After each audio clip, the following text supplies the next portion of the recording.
Hey y'all, and welcome to PolitiBrawl. My name is Brian, and Shiproy is about to give Jerry Nadler a history lesson he will never, ever forget. I too live in Texas, raised my son, daughter to respect firearms.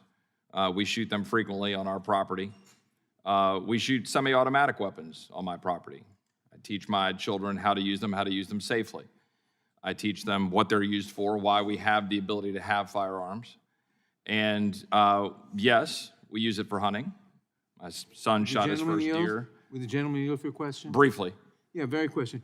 What do you use semi-automatic weapons for? I use semi-automatic weapons to kill hogs. I use semi-automatic weapons for sport and shooting on our property, but I also have semi-automatic weapons, and I'm getting to the point.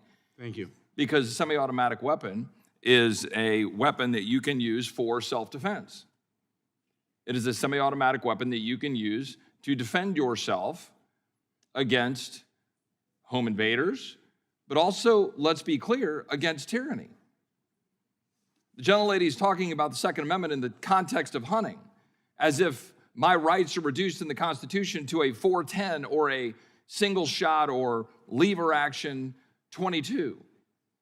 As if that was what was expressly put forth as how we're supposed to be defending ourselves. Yield again? So Shiproy just gave 5 fantastic reasons to have a semi-automatic weapon.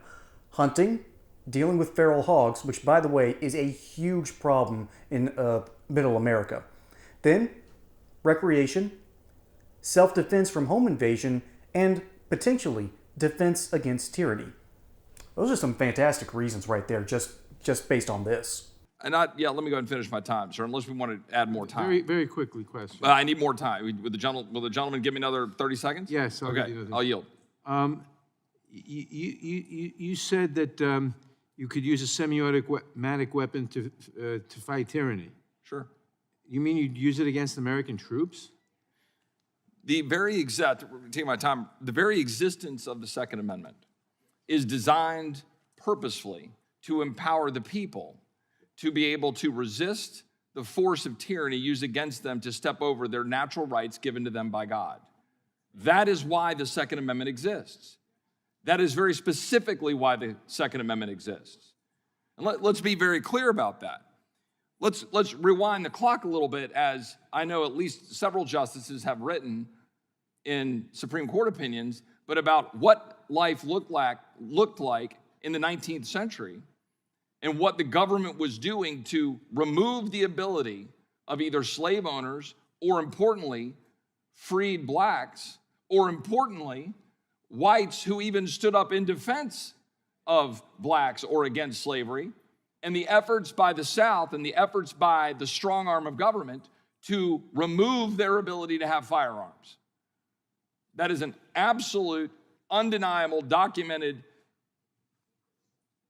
historic fact in our country. Hey y'all, as we know, you don't put all your eggs into one basket, right?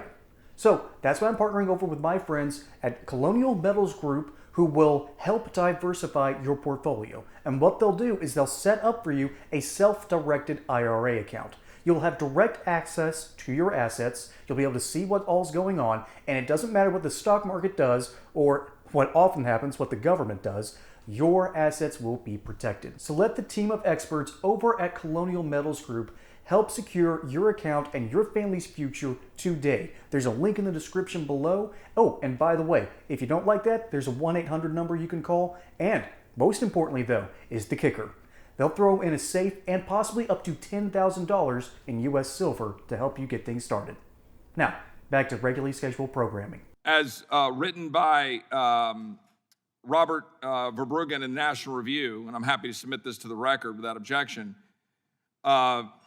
he writes, South's campaign against black gun ownership, not surprisingly, began long before the Civil War. 2 slave rebellions in the 1820s stoked whites' fears, and in response, many legislatures amended their laws prohibiting slaves from carrying firearms to apply the prohibition to free blacks as well. When the government, and he writes further, and I agree with this, when the government has the ability to forbid gun ownership, it has the ability to render groups it dislikes helpless to defend themselves. It must be said that Texas has a completely different breed of cattle out there. And Chip Roy is definitely proof of that. So he lists off great reasons to actually own a firearm. And not just a firearm, but a semi-automatic one. And these reasons will not match all the same ones that you have, like, say, in the city. For instance, Chicago doesn't have any feral hogs. I mean, it has people like Jesse Smollett going around and lying about being attacked by people. But they don't have a feral hog problem, but they do have a home invasion problem. They do have violence on the streets. They have that kind of problem. That's why our government is set up the way it is, so that local governments can enact different laws. But there is a problem inherent in the system. And Chip Roy actually points it out. Congress shall not infringe on these rights. All right? That's the whole point of the first of the Bill of Rights, of our first 10 amendments. Congress shall not is pretty much the goal. However, the 10th Amendment says, but the states can. And so the states, particularly Democrat-held southern states at the time, prevented people from owning firearms because they were afraid of a rebellion. And they weren't entirely... I mean, when you've been enslaved for a while, yeah, you're going to be afraid of rebellion. That's basic history right there. And so they infringed upon people's rights as given by the Constitution, and nothing was really done about it. And even after the war between the states, they still had laws like that on the books. So what Chip Roy is trying to get at here isn't that the Democrats are evil. No. What he's getting at is it's very easy for the government to restrict your rights. It is very easy for the government at any level, unless better measures are put in place, that at any level of government, your rights are in jeopardy. And folks, that is the truth. That is the reality. That's the grand point that Chip Roy is trying to make. It's not that firearms are there for your protection, as they often are.